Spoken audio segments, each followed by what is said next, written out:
Pulsuhan natin. Pulsuhan natin. Malamang ay maaaring settings ng thermostat dito sa baba. Possible yon kung bakit di na or nasasaraduhan ang daanan ng hangin papunta sa baba. Yun lang yung mga posibleng problema.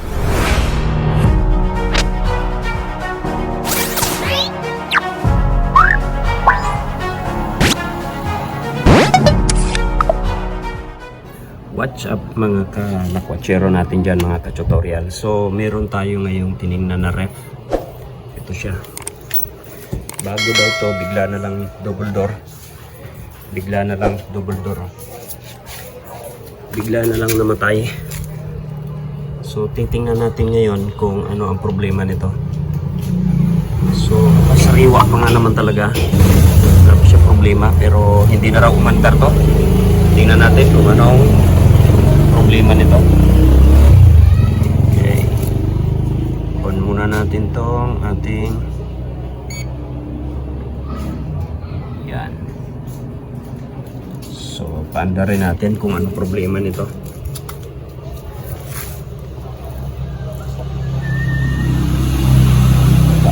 EBR, saksak natin sa EBR. At ito ang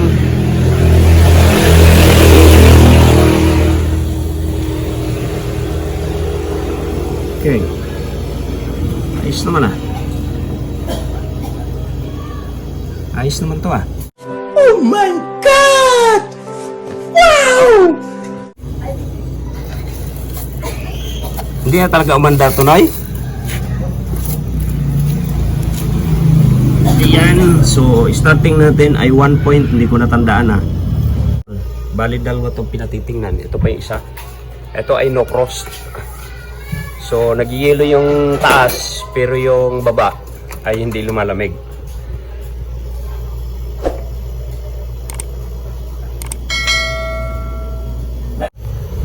Pulsuhan natin. Pulsuhan natin. What? Okay.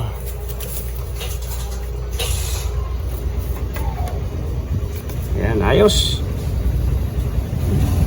Sabi kasi nung ano ay hindi umaandar, baka hindi lang lumapat nung pagkasaksak nila, hindi lang lumapat ng maganda yung plug kaya hindi siya umaandar. So ngayon okay naman siya. Ayos pa to.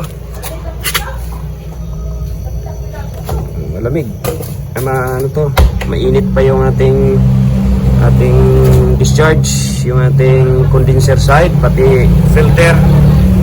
Ilang segundo pa lang yan, pati filter ay maligam-gam na. So walang problema itong isa na to, sa tingin ko okay to. Obserbahan na lang natin. Okay, i-observe ko lang siya. 0.69, 0.70, 0.69. So observe lang natin to kung habang inoobserbahan natin to, tingnan naman natin tong isa na to. Okay, tingnan ko to kasi no frost to. Okay. Tingnan natin. Okay, so no frost, maganda ang lamig sa ngayon, malamig ito na, ayan oh, may mga yelo pa oh. Nakakapagpa-yelo siya rito sa taas. So, ang reklamo ay itong baba ang walang yelo. So, alam naman natin kapag ka no frost, no? Mamaya i-discuss natin kung ano yung mga posibilidad, mga posibleng problema ng no frost, kung bakit hindi nagiyelo yung baba o hindi lumalamig yung baba. Okay? So sa ngayon, tingnan na muna natin. Tingnan natin itong hindi naman makapal yung yelo. Okay? Kanina nung tiningnan ko, meron naman siyang blower, kaya wala siyang wala siyang problema doon. Malamang ay maaaring settings ng thermostat dito sa baba. Possible yon kung bakit di na or nasasaraduhan ang daanan ng hangin papunta sa baba. Yun lang yung mga posibleng problema nito. So may mga no frost, no, basta't lumalamig yung ating, pag lumalamig ang taas, so yun lang yung mga possible na problema. Okay, so tingnan ko na to. So yun, nakita mo natin yung problema. Yung sinabi ko kanina na possible na problema, yung daanan ng hangin na harangan ng yelo. So tama-tama, ayan o. Kapag ka ganun sa ating mga no frost, mga user natin, no, may mga may-ari ng no, sa ating mga customer. Ito yung problema talaga niyan. Bakit di lumalamig ang baba? Ayan. So hindi yan, ayan o. Kaya bago kayo tumawag ng technician, ay tingnan nyo muna yung mga ganito, paano babaklasin to. Pakita ko paano binaklas. Ito naman, iba't ibang model, iba't ibang brand. So iba-iba yung iba-iba yung paano binabaklas. Ito ay LG.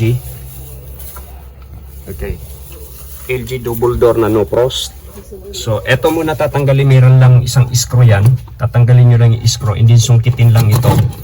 Yan, pag sinungkit yan, baklas na yan, madaling tanggalin itong cover na to sa ating mga customer natin, para wag mo muna kayo tumawag ng technician, kasi pag tumawag kayo ng technician, yung mga ganitong klase ng sira, siguradong, lalo na kung home service, siguradong gagawan agad kayo ng yan, lalo na yung mga technician, di naman lahat na pera-pera lang, ay talagang pera agad dyan, no? Pera agad dyan.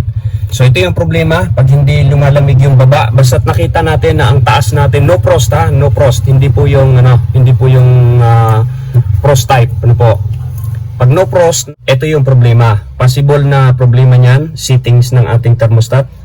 Pangalawa, katulad niyan, nag-yelo. Ayan nabarahan na ng yelo yung daanan ng hangin pababa. So talagang hindi na siya, puno ng puno ng yelo ang baba niyan, maliit na butas yan. Yan yung butas niyan.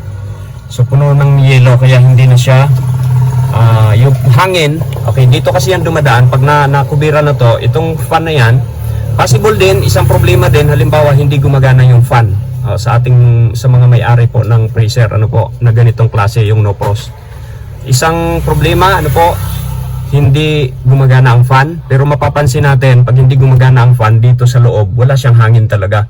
So pag walang hangin, ang cause niya, ang magiging problema niyan, kakapal ang yelo dito, hindi na yan makakapagpabuo ng yelo kasi iba ang type nitong hangin lang ito. Okay, pangalawa, kung ang baba, ulitin ko lang, kung ang baba ay hindi siya lumalamig, okay, may hangin siya rito, hindi lumalamig, possible na problema ay yung daanan ng hangin na barahan ng yelo. Ayan nga, puno ng yelo. Okay, ayan ayan, wala na, tanggal na yung yelo, ganun lang kadali wala na yung yelo niyan. Pero tingnan natin kung yung hangin ay lulusot na. Ayan, meron yatang katang dito sa loob. May katang dito, Nay? Apo, kito. Ayan, bukas na yung daanan ng hangin. Okay na yan, no? Ibabalik ko yung yung cover, kung may hangin na siya sa baba. Okay, so ganun lang kabilis. Kaya kapag pinatingnan nyo sa technician, sigurado na yan, no? Kaya sa mga may-ari ng kung kaya nyo rin lang gawin, eto katulad dito, madali lang naman yan, tanggalin nyo lang muna to, okay, ang cover, and then tingnan lang kung ano yung problema. Okay na to. Ayan, tanggalin natin itong cover na to, no? Kasi ang tanong sa no frost, bakit kumapal ang yelo, bakit nagkaroon ng yelo dito? Doon naman tayo, proceed tayo sa pangalawang na-solve na natin yung una, nagkaroon na may butas niya, tuloy-tuloy ng hangin yan. So investigahan naman natin, tanungin naman natin ngayon, bakit kumakapal ang yelo? Ayan lumalabas siya. So possible naman ito, bago pa natin tingnan sa mga may-ari na gustong mag-DIY, na kaya naman nilang buksan o kayang marunong magbukas. So may mga lock lang po dito yan, basta ganitong brand, LG, ganitong model, may lock lang yan, ayun tanggalin lang natin, open lang natin yung lock niyan. Ayan, yung mga lock sa gilid, dito meron din sa taas. Ayan kita nyo, ayan, so sungkitin lang natin dahan-dahan ng flat screw yan. Ayan, sungkitin mo lang, and then yan, meron din dito isa. Okay, dito, ayun. So pag sinungkit yan, sabayan mo lang ng hilak. Okay, so tanggal na po yan. And then ang iimbestigahan natin ngayon, bakit kumapal ang yelo. So possible na problema ay una, thermostat. Okay, gumagana naman yung ating fan, thermostat. And then pangalawa, heater, kasi ang no frost ay mayroong heater yan. So baka hindi na siya umiinit ng todo yung heater, kaya hindi na niya kayang tunawin, kaya nag-build siya ng yelo dito. Okay, so tingnan natin. Or timer, yung sa pangatlong parts na pwede natin tingnan, yung timer. Kasi pag hindi rin gumana yung timer, hindi gumana yung heater, so mag-build talaga siya ng yelo. Okay, kasi hindi dapat siya mag-build ng yelo dito sa no frost. Okay, tingnan po. Noon na siya, bisang pag. Ako isa ko na kay Aro may balik. Ayan, tinanggal lang natin talaga itong cover na to dahil gusto kong makita kung nag-build talaga siya ng yelo na makapal dito. So wala naman. Ito yung heater. Yan, ito yung heater niya. Yan. Itong may wire na to. Okay. So, sa ating mga customer na gustong mag-DIY, okay, so unang titingnan nyo ito. Pag nag-build ang yelo, yan yon. Huwag agad tatawag ng technician para makasave kayo. So, kayang-kaya namang gawin yan. Pero kapag talagang pati dito ay walang yelo at hindi lumamig, ay tumawag na kayo ng expert. No, dahil may ibang problema yan. Okay, so ito lang, ito to. Ito yung heater niyan. Yan. Yan, pagka hindi na kasi gumana yung heater na yan, magbi-build siya ng yelo dito. Maaring mataas lang masyado ang settings ng thermostat, kaya nabarahan yung daanan ng hangin pababa. Yan. So, balik ko na. Ganyan lang kadali yan. Push mo lang pagbalik. Okay, kasi nakalock lang naman yan. Okay na. So, ganun lang kadali. Okay, so since na ito ay bukas na, isara lang natin itong cover na puti. Tingnan natin kung may hangin sa baba. Ayan. So, ito naman, ang pagbalik din ito, ganun din. Ganyan lang. Tapos may isang screw lang naman yan. Ayan. Ilapat lang natin na ganyan. Okay, may lock din yan sa gilid. Okay, ayan.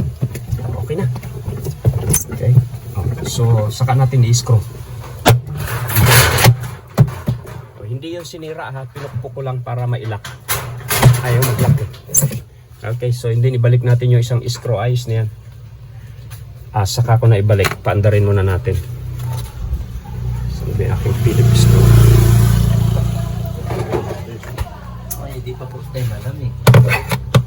Alin sa times mo tayo? So tayo malamig din sa tayo ng konti. Ito malamig din sa konti.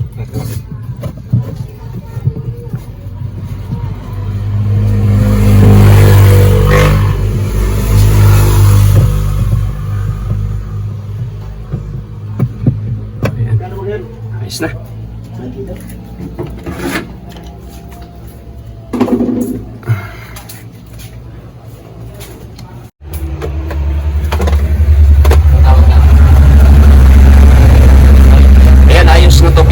Binalik ko na. Ito yung mga butas. So, fully open, no?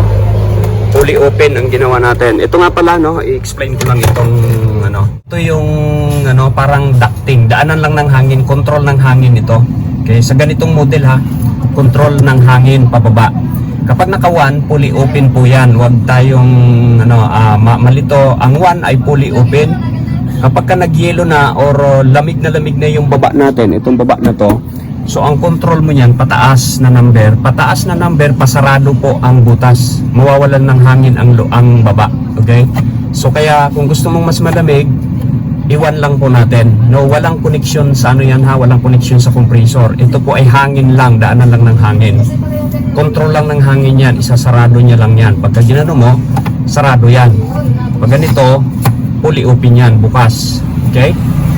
So yan, tapos na to, ayos na ito, walang ibang malaking problema to. Nabarahan lang yung butas. Dahil nga pala laging naka number 7 or 8 sila ng settings dahil akala nila ay may control sa compressor, wala po, no.